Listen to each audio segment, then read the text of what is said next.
Welcome to my absolute first attempt to do any type of gaming recording and streaming, sharing. I decided to actually try to record something here, and I apologize. My come to find out, my computer's pretty loud in the background. So, but I do another political channel, so I had some of the gear. But the reason I decided to do this was because I was watching another person play this game on another channel. I don't really need to mention it, and it was just painful to watch. The guy was really angry at the game. The guy was really upset at the game. He seemed to just dislike the game, and he seemed also not to understand a lot about naval strategic games. So I know that there's issues with Battlefleet Gothic 1. I played that, finished the campaign, I think twice.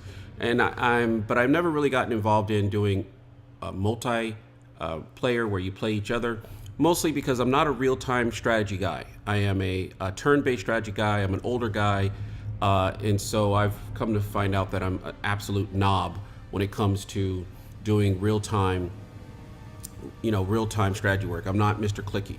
So one of the first warnings to be, if you're watching this, is that when I actually do combat, I'll probably do combat with in slower motion, because I'm just not. I just can't achieve doing it in real time. I'm just not that good. I have a normal mouse. I don't have a gaming setup. Like I said, I'm a turn-based guy.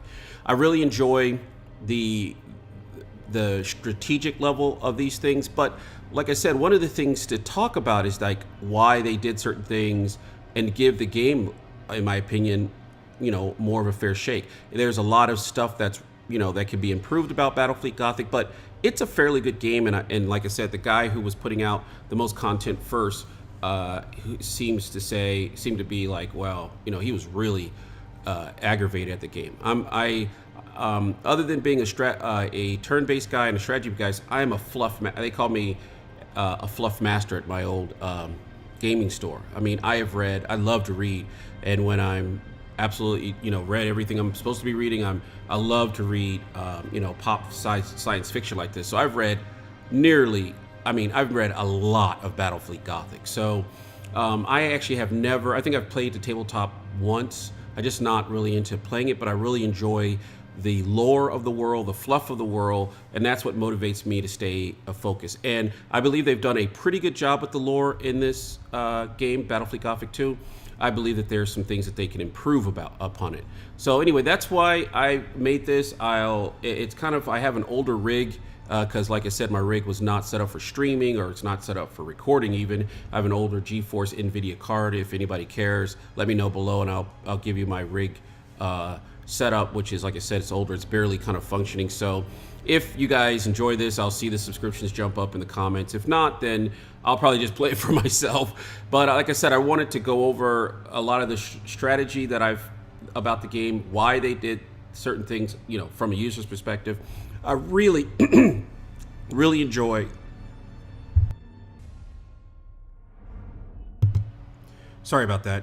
Like I said, I really, really enjoy the naval war games. I'm an ex-Navy guy myself, and during my time in the Navy, a long time ago, they had this very realistic naval war game called Harpoon. I don't know whatever happened to that game, but that game was so good that there are people who actually loaded the actual, because it's all about modern combat and the efficacy of various aircraft and ships and Russian ships. I know that there's actually guys who actually loaded what they call the SIPRNet values. In other words, the real values for ships. And on people's own time, they would play these strategy games just to give you more knowledge of working around with Navy equipment. Again, I don't know what really happened to that game, but it was really, really good. I really enjoyed it.